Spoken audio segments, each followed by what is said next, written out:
ભારે હોબાળા વચ્ચે જી રામજી બિલ લોકસભામાં પાસ થયું। બિલ પાસ થાય તે પહેલા વિપક્ષે હોબાળો મચાવ્યો। વિપક્ષી સાંસદોએ કાગળ ફાડીને ઉછાળ્યા।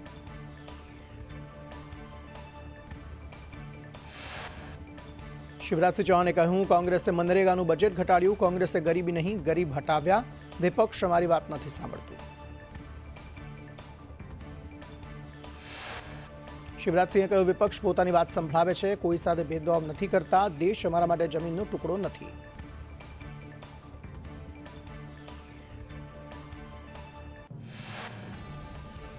મનરેગાનું નામ બદલીને વીબીજી રામજી કરતા વિરોધ। સંસદની બહાર વિરોધ। મલ્લિકાર્જુન ખડગેએ કહ્યું, આ કામ કરવાના અધિકારની વાત છે। તેઓ આપણા દ્વારા આપેલા અધિકાર છીનવી રહ્યા છે।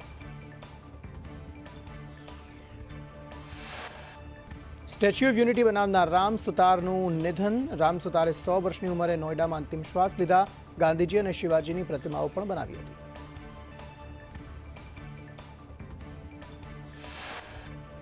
રામ સુતારના નિધન પર પ્રધાનમંત્રી મોદીએ દુઃખ વ્યક્ત કર્યું। પીએમ મોદીએ શ્રદ્ધાંજલિ અર્પણ કરતા લખ્યું, રામ સુતારજીના નિધનથી ખૂબ જ દુઃખી છું। તેઓની કલાએ દેશને નવી ઓળખ આપી।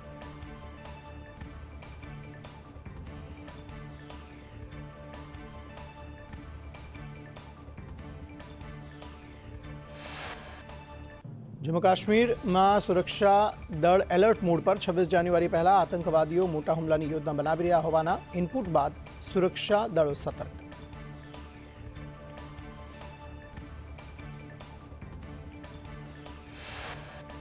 સુરક્ષા એજન્સીએ સઘન સર્ચ ઓપરેશન આદર્યું। આંતરરાષ્ટ્રીય સરહદથી ઉધમપુર, સાંબા અને કઠુઆ જિલ્લાઓ સુધી આતંકીઓની સઘન શોધખોળની કામગીરી હાથ ધરાઈ।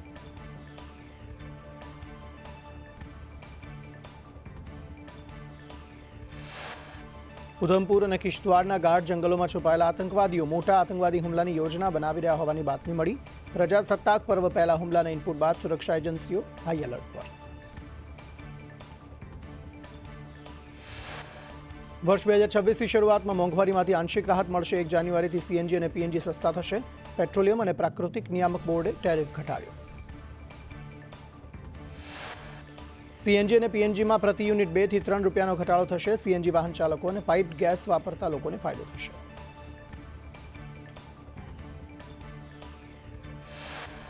ભારત આફ્રિકા વચ્ચે આવતીકાલે ટી20 મેચને લઈ ભારતીય ટીમ અમદાવાદ પહોંચી। ગુજસેલ ખાતે ટીમ ઇન્ડિયાનું આગમન થયું। ટીમ ઇન્ડિયાને જોવા મોટી સંખ્યામાં લોકો હાજર રહ્યા।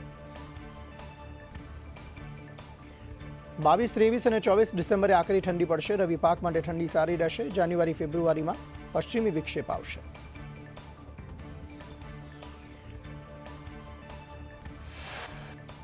અંબાલાલ પટેલે ઉત્તરીય પર્વતીય પ્રદેશોમાં વરસાદની આગાહી કરી। કેટલીક જગ્યાએ કરા પડશે। ફેબ્રુઆરી, માર્ચ, એપ્રિલમાં રાજ્યમાં કરા પડશે। હવામાન વિભાગ અનુસાર રાજ્યમાં બેવડી ઋતુની અસર રહેશે। આગામી 7 દિવસ વાતાવરણ સૂકું રહેશે। વેસ્ટર્ન ડિસ્ટર્બન્સની અસરથી બેવડી ઋતુનો અહેસાસ થશે।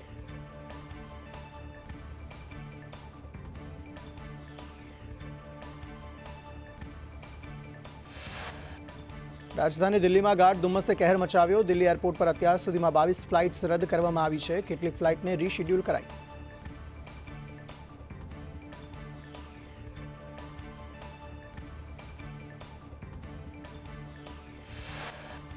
આજથી દિલ્હીમાં નવા પ્રદૂષણ નિયંત્રણ નિયમો અમલી બન્યા। દિલ્હીમાં પીયુસી પ્રમાણપત્ર વિના ઈંધણ મળશે નહીં।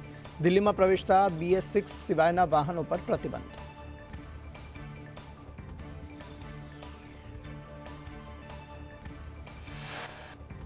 દિલ્હીમાં પ્રદૂષણ ઘટાડવા ટ્રાફિક પોલીસ નિયમોનું કડક અમલીકરણ કરશે। નિયમોનું ઉલ્લંઘન કરનારાઓ સામે કાર્યવાહી થશે। 126 ચેકપોઇન્ટ અને સરહદો પર 580 પોલીસ કર્મીઓ તૈનાત। દિલ્હી સરકારના પર્યાવરણ મંત્રી મનજિંદર સિંહ સિરસાએ પેટ્રોલ પંપ ડીલર્સ એસોસિએશન સાથે બેઠક કરી। ટ્રાફિક પોલીસ અધિકારીઓ સાથે સમીક્ષા બેઠક કરી।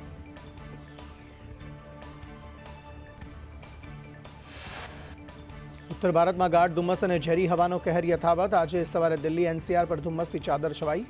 અનેક વિસ્તારમાં ગાઢ ધુમ્મસને કારણે દ્રશ્યતા શૂન્ય થઈ ગઈ।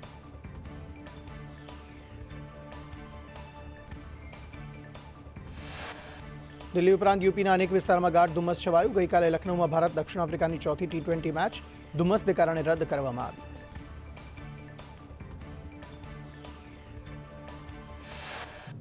20 ડિસેમ્બર સુધી પંજાબ હરિયાણામાં ભારે ધુમ્મસની ચેતવણી. ધુમ્મસને કારણે અનેક ફ્લાઇટ્સ રદ થઈ. ટ્રેન સેવાને પણ અસર પહોંચી. એક્યુઆઈ ખૂબ ખરાબથી ગંભીરની શ્રેણીમાં પહોંચ્યો. અનેક લોકોને શ્વાસ લેવામાં તકલીફ.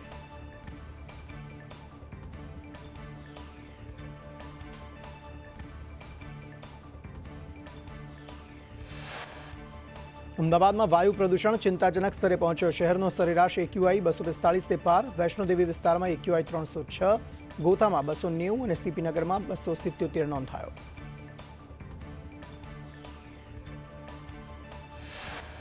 અમદાવાદમાં વધતા હવાના પ્રદૂષણને લઈ નિષ્ણાત તબીબ ડોક્ટર સાહિલ શાહનું નિવેદન. કહ્યું, પ્રદૂષણને લઈ વૃદ્ધો અને બાળકોને બહાર નીકળવાનું ટાળવું જોઈએ. દર્દીઓની સંખ્યામાં વધારો થયો. હોસ્પિટલમાં રોજની ઓપીડી 300થી 400 થઈ.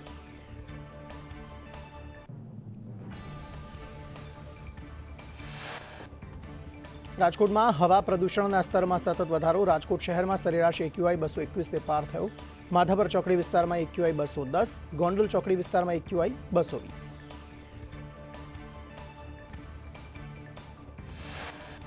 સુરત શહેરના મોટાભાગના વિસ્તારમાં એર ક્વોલિટી ઇન્ડેક્સ 200 કરતાં વધારે. ખટોદરામાં એક્યુઆઈ 207, વેસુ વીઆઈપી 201, કતારગામમાં 220, સચિન વિસ્તારમાં 219 એક્યુઆઈ નોંધાયો.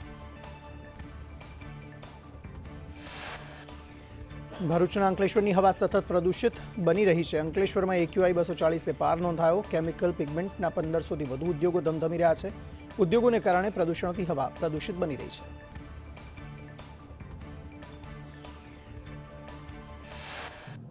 સીએમ ભૂપેન્દ્ર પટેલે બજેટ ખર્ચની સમીક્ષા બેઠક યોજી. વિભાગોને આયોજનનો સમય મર્યાદામાં પૂર્ણ કરવા સૂચના અપાઈ. દરેક વિભાગોને ક્વોલિટી માટે પગલાં ભરવા આદેશ કર્યા.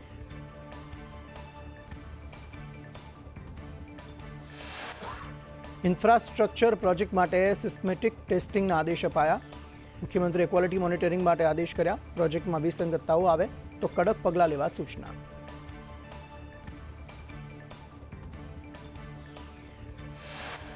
પંજાબમાં સ્થાનિક સ્વરાજ તેમજ જિલ્લા પંચાયતમાં આપે 70થી વધુ બેઠકો જીતી. આપના સહપ્રભારી દુર્ગેશ પાઠકે કહ્યું, 4 વર્ષે પાર્ટીનું પ્રદર્શન ખરાબ થાય, પરંતુ અહીં આવું કંઈ નથી બન્યું. ફ્રી એન્ડ ફેર ઇલેક્શનમાં વોટ ચોરીની સ્થિતિ નથી ઊભી થઈ. પંજાબમાં સિંચાઈ માટે 80% નહેરની વ્યવસ્થા કરવામાં આવી. દિવસમાં 8 કલાક ખેડૂતોને વીજળી મળી રહી છે. આમ આદમી પાર્ટી સત્તા પર આવી ત્યારથી 46,000 કિલોમીટરના રસ્તાનું નિર્માણ કર્યું. શાળાઓ, મોહલ્લા ક્લિનિક અને 58,000 બાળકોને સરકારની નોકરી મળી. આવતીકાલે અમદાવાદના નરેન્દ્ર મોદી સ્ટેડિયમમાં T20 મેચ હોવાથી મેટ્રોના સમયમાં ફેરફાર. રાત્રે 12:30 વાગ્યા સુધી મેટ્રો ટ્રેન ચાલશે.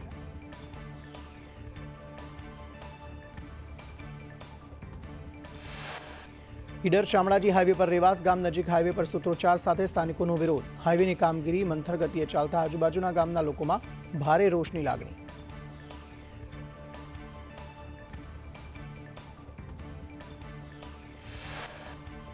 હાઈવેની ઝડપથી કામગીરી અંગે અનેક રજૂઆતો છતાં કામ ન થતા લોકોમાં આક્રોશ. ધીમી કામગીરીને પગલે અકસ્માત થતા ગ્રામજનોમાં રોષ.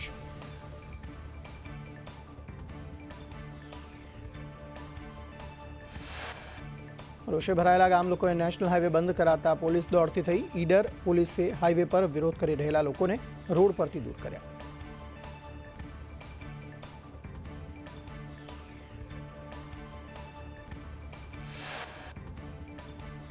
અમદાવાદના મકરબામાં નાયબ મુખ્યમંત્રી હર્ષ સંઘવીના હસ્તે ખાખી ભવનનું લોકાર્પણ કરાયું.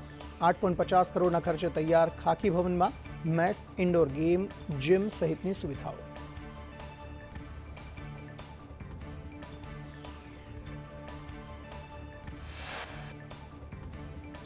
હર્ષ સંઘવીએ કહ્યું, લોકોની સહાય સરળતા માટે ખુલ્લા મુકાયા. હડપ્પા સંસ્કૃતિથી લઈને સેમિકન્ડક્ટર સુધી નવી સફર.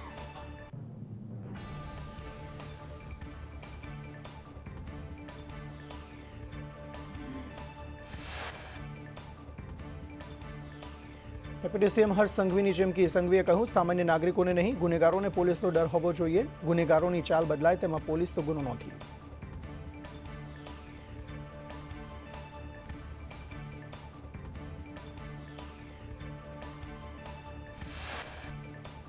હર્ષ સંઘવીએ કહ્યું, ગુનેગારોની જેમ વર્તશો તો જીવન જીવવાની હિંમત તૂટશે. પોલીસ ગુનેગારો સાથે કડકાઈથી કામ કરે, પરંતુ નાગરિકો સાથે પ્રેમથી વર્તન કરે.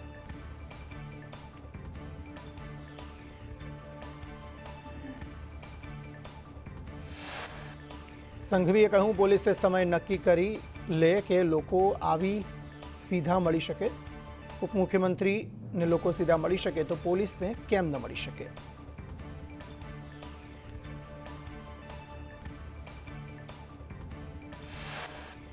મ્યુલ એકાઉન્ટને લઈ નાયબ મુખ્યમંત્રી હર્ષ સંઘવીએ કહ્યું, મ્યુલ એકાઉન્ટ પર ગુજરાત પોલીસની સર્જિકલ સ્ટ્રાઇક. 8 તારીખે એક યોજના બનાવી એકાઉન્ટની માહિતી લીધી. 9 દિવસમાં 508 ગુના નોંધી 423 આરોપી જેલ હવાલે કર્યા.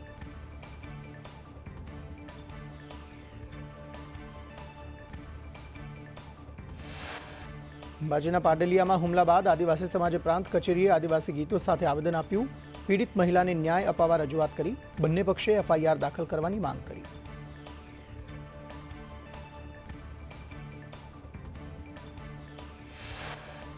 અંબાજીના પાડલિયામાં હુમલામાં આદિવાસી સમાજના લોકો પ્રાંત કચેરીએ પહોંચ્યા. દાંતા કચેરીમાં ન્યાય માટે આવેદન આપી રજૂઆત કરી. ન્યાય નહીં મળે તો ધરણાની ચીમકી ઉચ્ચારી.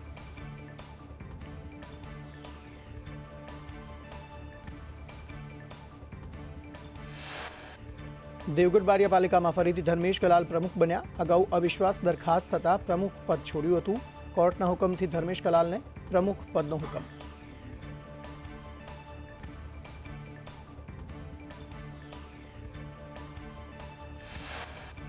સુરતમાં દિવાલ ધરાશાયી થતા રાજલક્ષ્મી બિલ્ડરની બાંધકામની રજા ચિઠ્ઠી સ્થગિત કરાઈ. મનપાએ રજા ચિઠ્ઠી 6 મહિના માટે સ્થગિત કરી.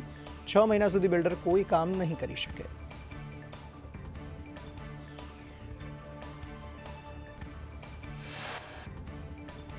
કચ્છમાં પોલીસ અને ખાણ ખનીજ ખાતાની બેધારી નીતિ. ગ્રામજનોને ન્યાય નહીં પણ ધરપકડ કરવાની ધમકી અપાઈ. દયાપર પાસે ગેરકાયદે રસ્તો ખોદી ખેડૂતોના હિતો પર તરાપ. તંત્ર કાર્યવાહી નહીં કરે તો ખેડૂતોએ કોર્ટમાં જવાની ચીમકી ઉચ્ચારી.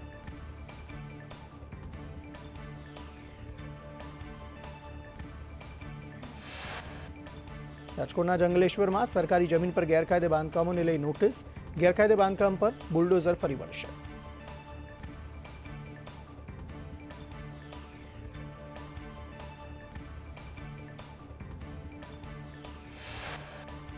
ગાંધીનગરના રાંધેજામાં ધાર્મિક દબાણ દૂર કરાયું. ગેરકાયદે દબાણને લઈ તંત્રએ નોટિસ પણ આપી હતી. નોટિસ બાદ દબાણ ન હટાવાતા તંત્રએ કાર્યવાહી કરી. 150 વાર જગ્યા ખુલ્લી કરી.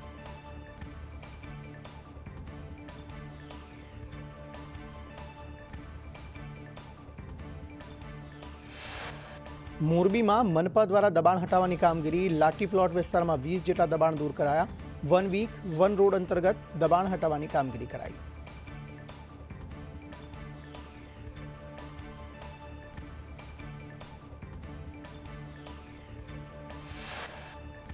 અમદાવાદમાં કુખ્યાત આરોપી વિરુદ્ધ કાર્યવાહી. આરોપી જાવેદ ઉર્ફે ઠાકરે પઠાણની ગેરકાયદે મિલકત પર બુલડોઝર ફર્યું.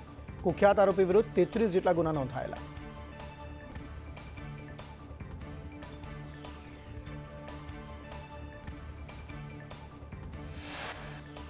સુરેન્દ્રનગરમાં ખાણ ખનીજ વિભાગની ટીમ પર હુમલો. ખાણ ખનીજ વિભાગની ગાડીને પણ નુકસાન પહોંચાડ્યું.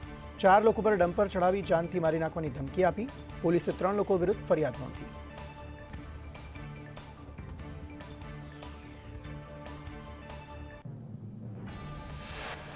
સુરતના નાનપુરામાં ગટરના પાણી ભરાતા હાલાકી. કાદરશાહની નાળામાં ગટરના પાણી ભરાતા હાલાકી. સ્થાનિકો ગટરના પાણીમાંથી પસાર થવા મજબૂર.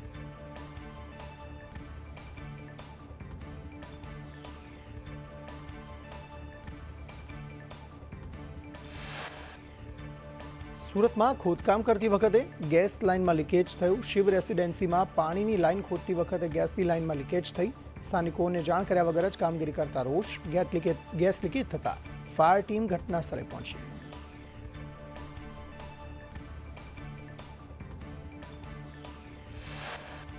રાજકોટમાં પારેવડી ચોકમાં ચીક્કીના ધંધાર્થી પર દરોડા. ઉત્તરાયણના તહેવાર પહેલા આરોગ્ય વિભાગ સતર્ક. મનપાના આરોગ્ય વિભાગે ચેકિંગ હાથ ધર્યું. આરોગ્ય ટીમે ચીક્કી સહિતની વસ્તુના નમૂના લીધા.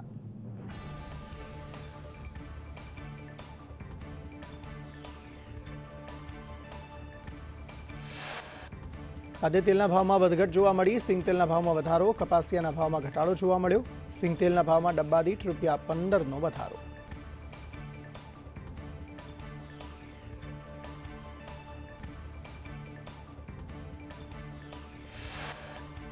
વડોદરામાં કલેક્ટર કચેરીને બોમ્બથી ઉડાવી દેવાની ધમકી મળી. ધમકીભર્યો ઈમેલ મળતા તપાસ હાથ ધરવામાં આવી. પોલીસની ટીમોએ કચેરીના ખૂણે ખૂણે તપાસ હાથ ધરી.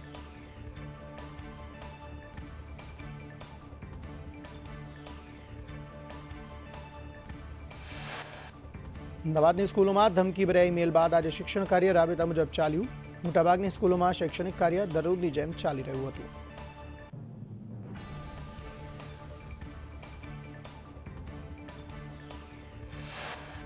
પશ્ચિમ રેલવેમાં ઇન્ટરલોકિંગ કામગીરીને લઈ 30થી વધુ દિવસનો બ્લોક. અમદાવાદ મુંબઈ રૂટ પરની વિવિધ ટ્રેનોને અસર થશે.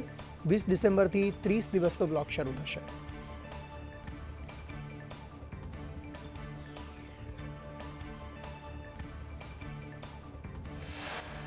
અમરેલીના ધારીમાં એક સાથે 9 સિંહનો વિડીયો વાયરલ. સિંહના ટોળા ના હોય તે કહેવત ખોટી પડી. ગ્રામ્ય વિસ્તારમાં સિંહની લટારનો વિડીયો વાયરલ.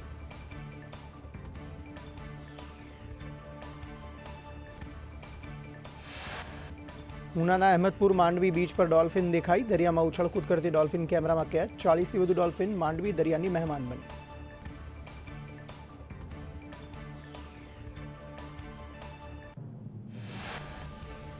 સાબરકાંઠા જિલ્લાની સાબરમતી નદીના પટમાં બેફામ થતી ખનીજ ચોરી ડામવા. પોલીસની લાલ આંખ. ગેરકાયદે ખનીજ ચોરી અટકાવનાર, અધિકારી પર હુમલો કરનાર કુખ્યાત નિકુભા ગેંગ વિરુદ્ધ કાર્યવાહી. 4 સાગરેતોની ગુજસીટોક હેઠળ ધરપકડ. વાવ થરાદમાં એનડીપીએસ એક્ટ અંતર્ગત ઓપરેશન. એસઓજીની આગેવાનીમાં સુઈગામ, દિયોદર, વાવ અને થરાદના મેડિકલ સ્ટોર પર ચેકિંગ હાથ ધરાયું. દિયોદરમાં 4 મેડિકલ ફાર્માસિસ્ટ વિના ચાલી રહ્યા હોવાનું સામે આવ્યું.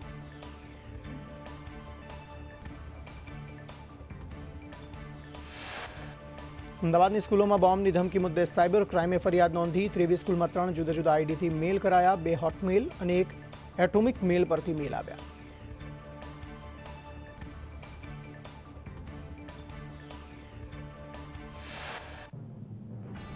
રાજુલામાં હત્યાના પ્રયાસમાં ફરાર આરોપી ઝડપાયો. પોલીસે શિવરાજ ધાખડાની ધરપકડ કરી. આરોપી પર 35 જેટલા ગુનાઓ નોંધાયેલા. પોલીસે આરોપીનું રિકન્સ્ટ્રક્શન કર્યું.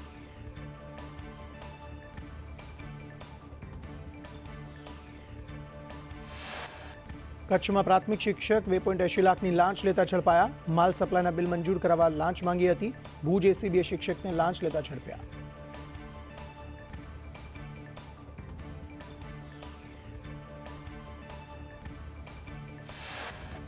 સુરતના પૂનામાં ડુપ્લિકેટ ક્રીમ બનાવતું કારખાનું ઝડપાયું. આરોપી બ્રાન્ડેડના નામે નકલીનું વેચાણ કરતો. ડુપ્લિકેટ ક્રીમ બનાવી અસલી કંપનીનું સ્ટીકર લગાવતા પોલીસે 1ની ધરપકડ કરી.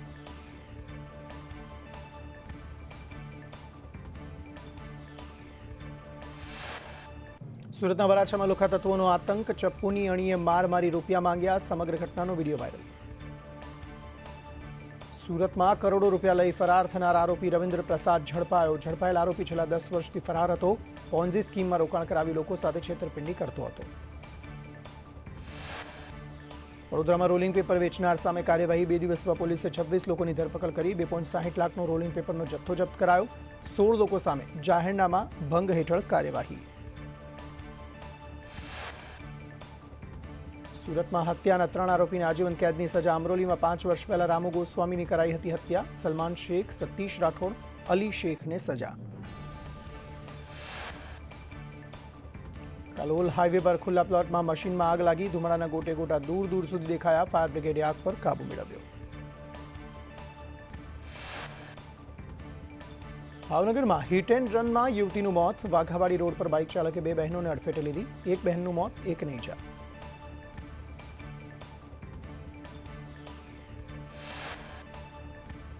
સુરતમાં ટ્રાફિક પોલીસ અને યુવક યુવતી વચ્ચે ઘર્ષણ. યોગી ચોકમાં નો પાર્કિંગમાં રહેલી ગાડી ઉઠાવતા થયું ઘર્ષણ. મહિલાએ ટોઈંગ વેન સામે ઉભા રહીને કર્યો હોબાળો. અમદાવાદના નવા વાડજમાં શિવમ એપાર્ટમેન્ટમાં આગ લાગી. ફાયર વિભાગની 2 ગાડીઓ ઘટનાસ્થળે દોડી. બંધ મકાનમાં આગ હોવાથી જાનહાનિ નહીં. વડોદરાના કરજણમાં કંડારી ગામે ખાનગી બસ પલટી. બસ ડિવાઈડર કૂદીને ખેતરમાં પલટી મારતા 10 પ્રવાસીઓને ઈજા પહોંચી. વડોદરાથી સુરત તરફ જતી બસને અકસ્માત નડ્યો. અંકલેશ્વરમાં NH48 પર અકસ્માતમાં ટ્રક ચાલકનું મોત. આગળ જતી ટ્રક સાથે પાછળથી ટ્રક અથડાતા સર્જાયો અકસ્માત. ટ્રકની કેબિન દબાઈ જતા ટ્રક ચાલકનું મોત થયું.